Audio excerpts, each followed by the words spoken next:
Welcome to Part 2 of Module 9.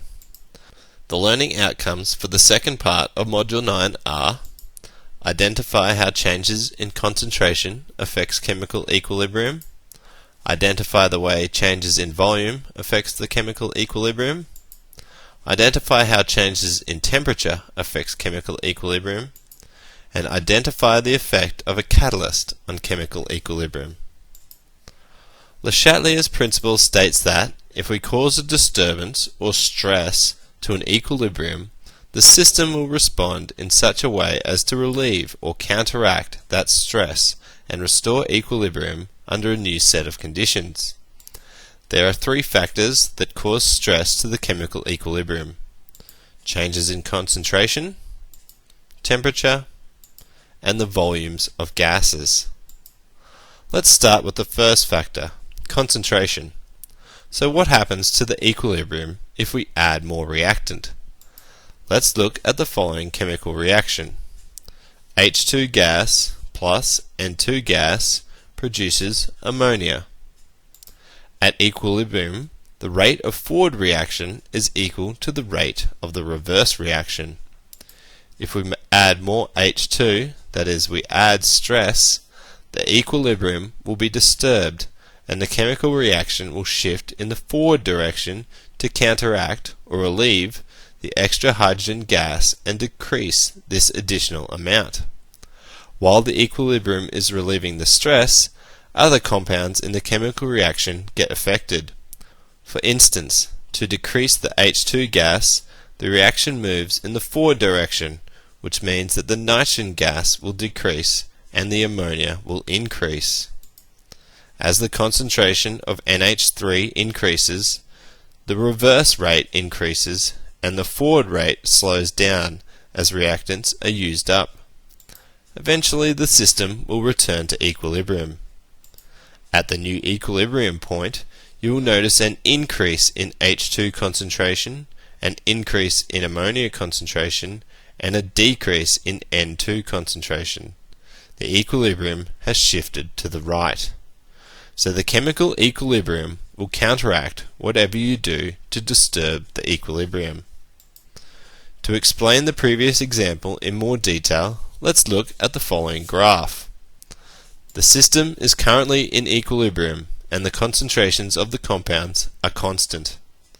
When we add more hydrogen gas, we get to the point of disturbance.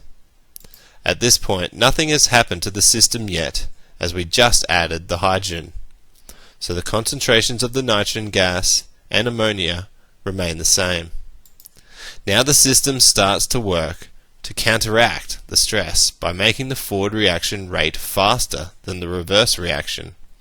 This will lead to the consumption of the hydrogen and nitrogen to produce ammonia, until we get to the new equilibrium point. So in comparison to the first equilibrium point, you can see an increase in hydrogen gas concentration, a decrease in nitrogen gas concentration, and an increase in ammonia concentration. We can summarize the changes in this table. The following table summarizes the changes to the equilibrium after applying certain stress on the chemical equilibrium. For example, if we add a reactant, then the equilibrium will shift towards the right in the forward reaction. This will cause an increase in products and decrease in reactant concentrations. On the other hand, if we remove a reactant, then the equilibrium will shift towards the left, the reverse reaction. This will cause an increase in the concentration of reactants and a decrease in the concentration of products. In terms of product, if we add a product, then the equilibrium will shift towards the left, the reverse reaction.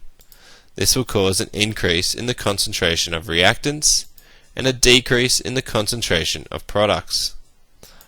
However, if we remove product, then the equilibrium will shift towards the right. This will increase the product and decrease the reactant concentrations. Let's look at some examples. The following chemical reaction has a distinct color change. What do you think will happen to the equilibrium if you add ammonia? When you add ammonia, the equilibrium will try to counteract this, so it will decrease the ammonia concentration by shifting the equilibrium to the forward reaction. The changes can be summarized in the table. You will notice a decrease in the pale color due to a decrease in copper concentration, and an increase in the royal blue color as more product is being produced. Acetic acid is a weak acid that reacts with water to form an equilibrium with the hydronium and acetate ions. The solution will have a pH of 2.87. If we add in sodium acetate, which is a salt, that will dissolve into the sodium ions and the acetate ions. The sodium will not disturb the equilibrium. However, the increase in acetate ions will affect the equilibrium. Let's think in what way. Acetate is a product, so this stressor will cause a shift towards the left. Now what effect will this shift have on the pH? Remember, the pH is related to the hydronium ion concentration, and because the equilibrium shifted towards the left, we will have less hydronium ions in the solution. Therefore, the pH will increase, and the solution will be less acidic. This table shows that the more sodium acetate we add, the less hydronium ions we have, which will cause the pH to increase. In this example, we have the same reaction, but this time we add sodium hydroxide. Remember, this is a strong base that will completely dissociate into sodium ions and hydroxide ions. Again, the sodium ions will not disturb the equilibrium. However, the hydroxide ions are basic, and they will react with the acidic hydronium ions. Thus, we are removing the hydronium ions from the solution. This will shift the equilibrium towards the right to counteract this effect and produce more hydronium ions. This will cause a decrease in acetic acid concentration and an increase in acetate concentration, and the solution will be less acidic. Let's practice more examples of the effect of concentration on the equilibrium. In which direction will the point of equilibrium shift when the concentration of nitrogen increases in the following equilibrium? The balanced chemical reaction is 3H2 plus N2 forms 2NH3.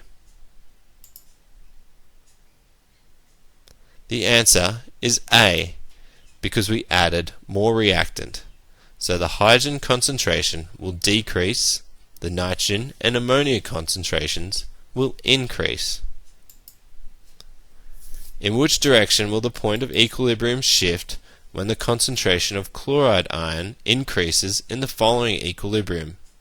The balanced chemical reaction is AgCl forms Ag plus Cl minus. The answer is B, as we added more product. So the AgCl and the chloride concentrations will increase, but the silver ion concentration will decrease. What color will the following equilibrium be if HCl is added? Although hydrochloric acid is not part of the reaction, it will disturb the equilibrium by reacting with the ammonia, resulting in a decrease in ammonia concentration. In light of this information, how do you think the equilibrium will shift? The answer is A.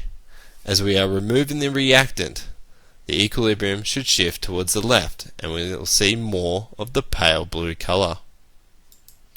In the following equilibrium, as I2 is added, the concentration of H2 will... The answer is B, because the equilibrium shift towards the right, causing the hydrogen concentration to decrease. The second factor that affects equilibrium is the change in volume. However, this factor is specific for gases and is not relevant for aqueous solutions or solids. Change in the volume changes the pressure. For instance, a decrease in volume of a gas phase reaction will increase the pressure of all gases, both the reactants and the products. Likewise, when the volume increases, the pressure decreases and the equilibrium shifts towards the larger number of molecules or moles of gas.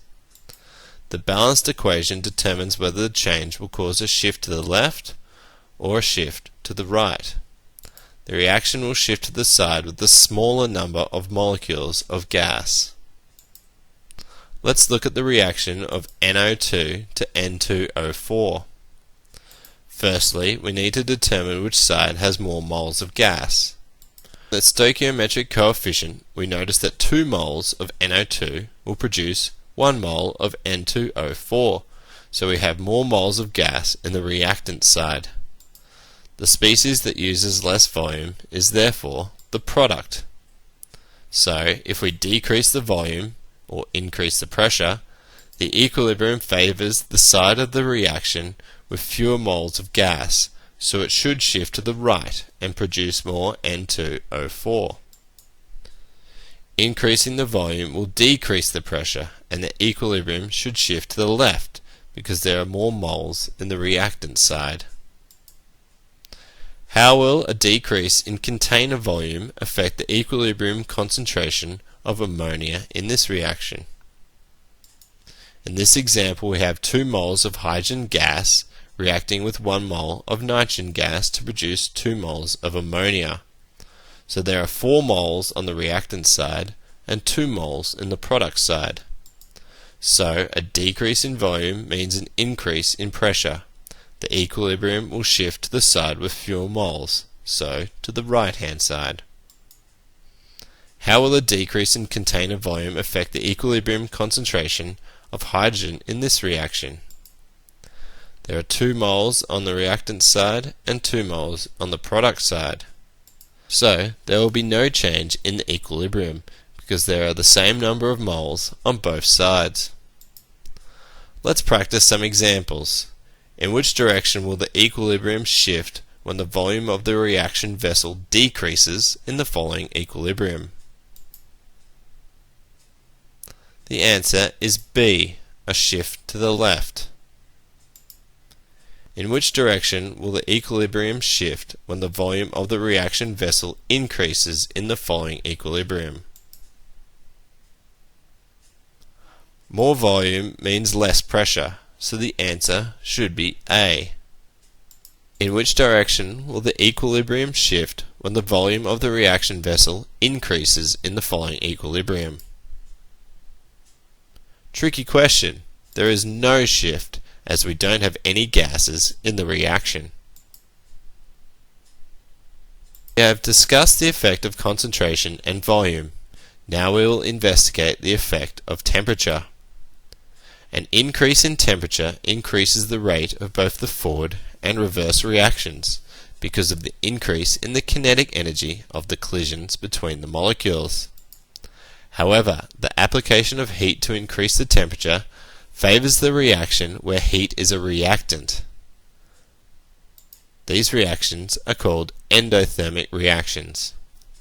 So in those reactions, if we increase the heat, the reactant, the reaction shifts to the right. If we decrease the heat, so we are removing a reactant, the reaction shifts towards the left. Some reactions produce heat, so we consider it as a product. These reactions are called exothermic reactions.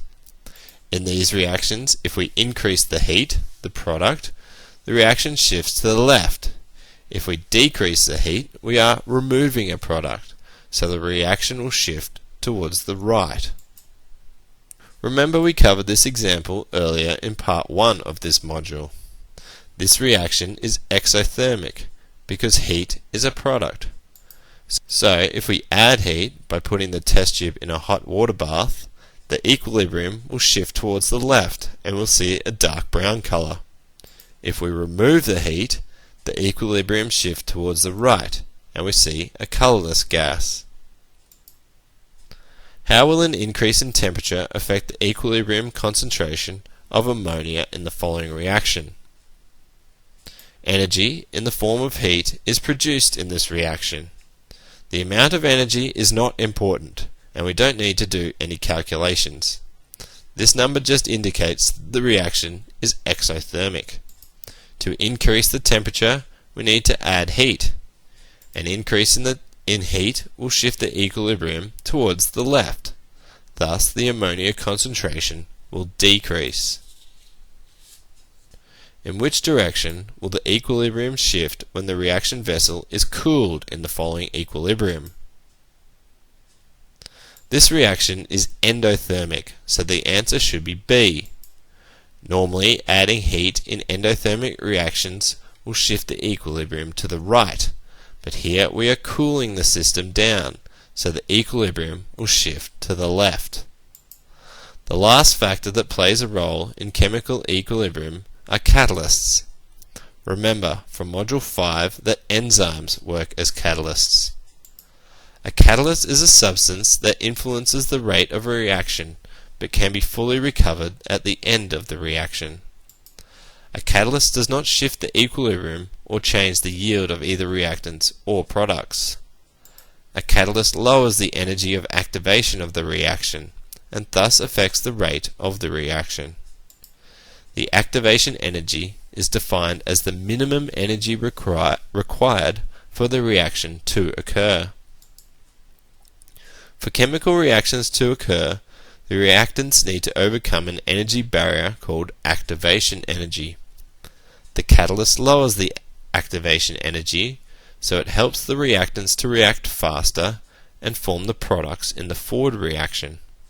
The catalyst also lowers the activation energy required for the products to revert back to the reactants again in the reverse reaction. Therefore, the catalyst will not shift the equilibrium in any direction, but it will make the forward and reverse reactions faster so they can reach the equilibrium sooner. In which direction will the point of equilibrium shift when a catalyst is added to the following equilibrium system? There is no shift in equilibrium, as the catalyst just makes the forward reaction faster until it gets to the equilibrium point. This is the end of Part 2 of Module 9. Please proceed to Part 3 that will cover the different equilibrium constants.